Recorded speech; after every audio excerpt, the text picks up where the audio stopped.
So this is a video about a film, and the story starts when somebody watched my video on beach recovery, where I took my vehicle down to the edge of a sloping beach right next to the ocean and showed how it could be recovered from that precarious situation only using tyre pressure changes. So the question that they asked was this. They said, I saw a World War II movie where there was a big British truck, 4 or 6 people in it, and they got it over a sand dune simply by winding the starter crank angle. Is that possible or not? So I did a bit of research and found out the movie was called Ice Cold in Alex. It's a 50s British war movie. It's well regarded, and I would recommend watching it on something like Google Videos because it makes a really great change from the Netflix originals I think we're pretty much all over and board with now.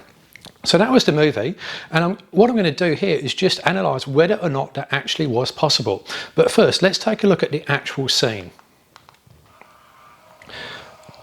So they've got to get this truck over the dune. We'll ignore the not very realistic sand driving. Overheated. Important. Now there is a way we might get her up. Wind her up from the starting angle with the plugs out, in reverse, close there. It's a long shot, but it could work. It's working.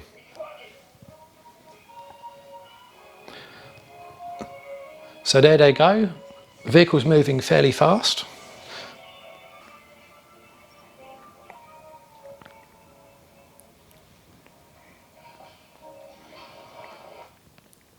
So if you want to know what happens in the rest of the movie, you just have to watch it, but let's get on with the analysis. So the first question is, could the crank angle trick actually work in reality? That's really what we're here for. So to do that, we've got to determine the weight of the vehicle, and to do that, we've got to find what the vehicle is. Well, it is an Austin K2/Y or KT, and then we've got to figure out how much it weighs. Well, that's fairly easily answered. We just go on to Wikipedia or something similar to that, and we find that it has a weight of 3,124 kilograms. Now, I'm going to up that to 3,600 because I know that they've got tools and they've got water and various other supplies in there, but they don't have the occupants because all 4 occupants are outside recovering the vehicle. So it's going to run with 3,600. That is going to be the first of many assumptions I'm going to make here.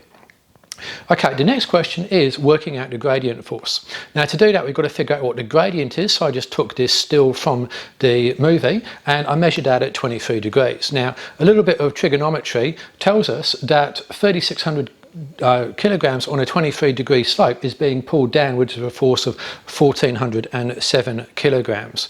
So that's how much is just purely the gradient resistance. Now we have to look at the rolling resistance, and the rolling resistance is of course in sand because they are dragging the vehicle through sand. Now the figures which I have identified using load cell testing, and other people have done similar as well, it's around about 30%. So I'm going to take 30% of that weight, that's an extra 1,080 kilograms. So that gives us a total force of 1,407 plus the 1,080 and 2,487 or 2.5 tons. So that's not an impossible amount of force to generate. You could do that using a turfer winch, probably a snatch block, even a high lift jack or something similar. So it can be done. The question is whether or not you can generate that force from the crank angle. Okay, so that's the question, crank angle force. Now to figure that out, we first have a look at the tyres. They are 10 by 5 by 16, there's an example of one there. Now this isn't one, I'm just using it as a representative tyre and wheel sample, but the 10 by 5 by 16 means that that's a 16-inch diameter wheel, and the 10.5 is the width of the tyre. Because it's an old type of tyre, that's also the height of the sidewall. Now that means that we can add 16 inches, 10.5 inches, 10.5 inches, gives us an overall diameter of 37 inches there, or 940 millimetres. That's the first bit of information we need. Now we can go back to our vehicle on the slope, and we can say that the radius of the wheel is half that, or 470 mil, and then we can multiply the force required by the radius to give us 1169 kilogram meters at the wheel. So imagine that we've got this lever of basically half a meter in length, the radius of the wheel there, and we're pulling it with a force equivalent to 1169 kilograms, and that is the force required to move the vehicle up the hill. So now what we've got to look at is the force required at the crank angle. Now we've got the magic of gearing here, where the engine can sort of go around many times for axle not turning around as many, because we're basically increasing torque, as with any vehicle with gearing of this nature. So I'm going to assume a 30-to-1 gear ratio. I just literally guessed that. I've got no idea if it's accurate or not. So what that means is that we can take that force at the wheels and we can divide it by 30 to give us 39 kilogram meters at the crank. But the crank is not a metre long, it's only probably half a metre long. Again, I'm just guessing, it might even be shorter than that. So I'm going to divide it by 2, and that gives us 78 kilogram metres at the crank.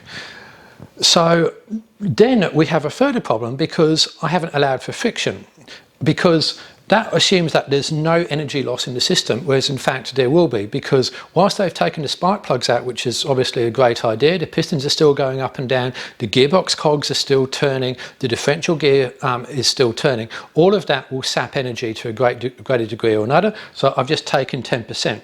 So that gives us 86 kilogram meters at the crank. Now, if you imagine that a fully grown man might weigh 86 kilograms, that's him standing on the crank angle and it just about moves. So between the 4 of them, they could have generated that force, I feel. Whether or not the crank handle itself could have withstood that force is another question, but they could actually have done it, but not as quick as the movie shows, that is for sure. But we're going to come on to that now. And one other point before I leave this is that because it's a four-wheel drive vehicle, we're going to split the torque across front and rear axles, so rather than it going onto one set of axles, because obviously we just bog the vehicle in. So the next question is, how long will it take? Now, to do that, we've got to figure out how fast it would have travelled. And so we can do a bit of maths there. Half a crank rotation a minute, I think that's kind of optimistic given the amount of force required, but let's run with that.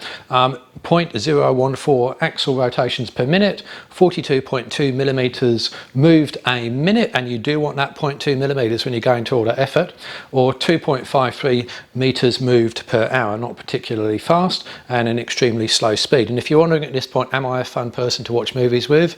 Absolutely, I am. If you want anything picked apart so that your enjoyment is entirely ruined, just let me know and I'm happy to do that. Okay, so now we come on to the distance travelled. So here's the vehicle. We know it's 5.5 metres long, and I've just counted up 9 equivalents of the vehicle. Now, because it's not exactly square on, parallel accelerator, etc., then it's not going to be precise, but I'm just going to assume that there's like 9 there, 9 to the side, it's halfway up a hill. That's going to give me 110 metres, just going to run with that.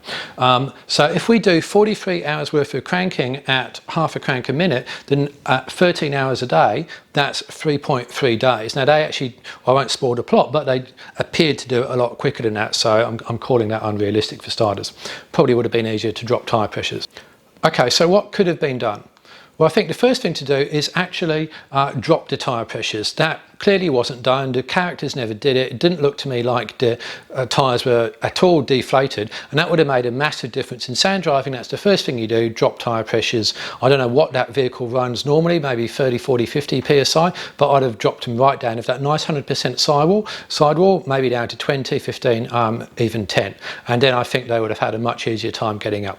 The other thing they could have done is wait for night, which has quite a few advantages for them. One, you've got cooler air. They're running out of powered air, or so they claimed, although with the lower tyre pressures you've got lower rolling resistance, so therefore you need less power, but cooler air is more powered. The cooler air is denser, works exactly the same way as the intercooler. That fuel air mixture can remain the same, so therefore more air in, more fuel in, greater power, greater torque.